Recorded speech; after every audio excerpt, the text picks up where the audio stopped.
नमस्कार बंधुरा ঐশীজ किचेने सबाइके जानाई स्वागत।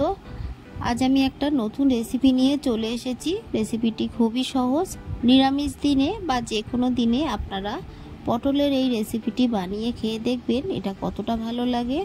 आज आमी बानाबो तेल पटल। खूबई अल्प मशला दिये आमी एई तेल पटल बानाबो। देखबेन निरामिष दिने बानाले बाड़िर सबाई एटा दियेई खेये नेबे। प्रथमेई देखुन ग्यासे कड़ा बसिए दिए आमी तेल दिएছি। तेलটা গরম হলে পটল দিয়েছি আর একটু লবণ দিয়েছি। দিয়ে পটলটাকে আমি একটু ভালো করে নেড়ে নিচ্ছি।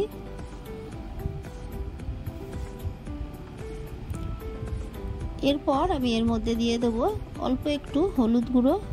দিয়ে পটলগুলোকে খুব ভালো করে নেড়ে ভেজে নেব। পটলের যে কোনো রেসিপি বানাতে গেলে পটলটাকে খুব সুন্দর করে ভেজে নিতে হয়, তাহলে খেতে ভালো লাগে। তাই এই পটলগুলোকে আমি খুব সুন্দর করে ভেজে নেব।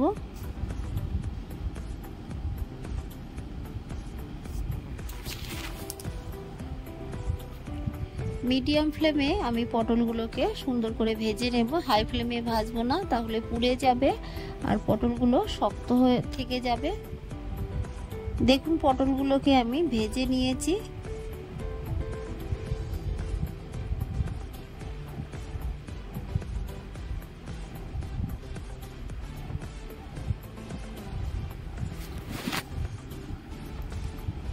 এই রান্নাটায় পটলগুলোকে সুন্দর করে ভেজে নিলে স্বাদটা দ্বিগুণ হবে, তাই একটু সময় নিয়ে পটলগুলোকে ভেজে নেবেন।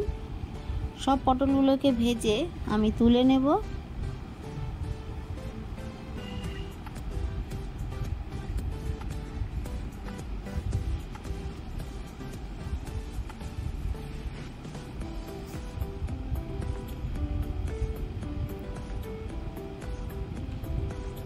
পটলগুলোকে আমি তুলে নিলাম। এই তেলের মধ্যে আমি দিয়ে দেব হাফ টিস্পুন কালো জিরে। ফোড়নটা ভাজা হলে দিয়ে দেব সর্ষে পোস্ত, কাঁচা লঙ্কা বাটা।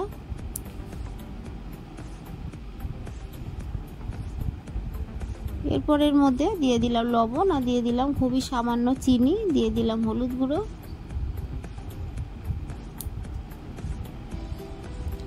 লবণ, চিনি, হলুদ গুঁড়ো দিয়ে খুব ভালো করে আমি এই সর্ষে পোস্ত, কাঁচা লঙ্কা বাটাটাকে কষিয়ে নেব। মশলা দিয়ে যখন তেল বেরোবে তখনই আমি ভেজে রাখা পটলগুলো দিয়ে দেব। ভেজে রাখা পটলগুলোকে দিয়ে আবারও একটু আমি নেড়ে নেব। অল্প একটু হলুদ গুঁড়ো আমি দিয়ে দিলাম।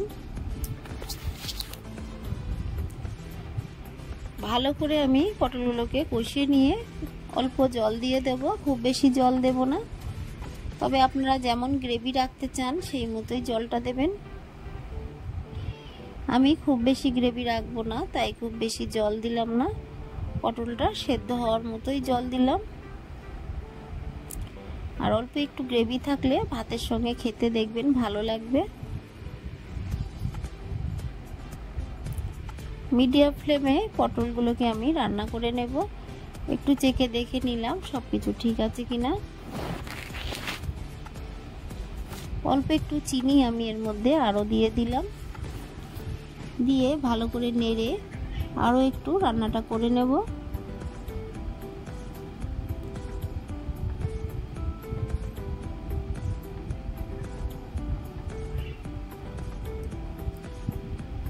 সবশেষে দেখুন খুবই সামান্য সর্ষের তেল আমি দিলাম। দিয়ে ভালো করে মিশিয়ে নিয়ে গ্যাসের ফ্লেমটাকে অফ করে দেব। গ্রেভিটা ঠান্ডা হয়ে যাওয়ার পর কিন্তু এতটা থাকবে না, সেই মতো বুঝেই নামাবেন। দেখুন নামানোর পর গ্রেভিটা শুকিয়ে কতটা সুন্দর হয়েছে। এটা খেতেও কিন্তু দারুণ হয়েছিল।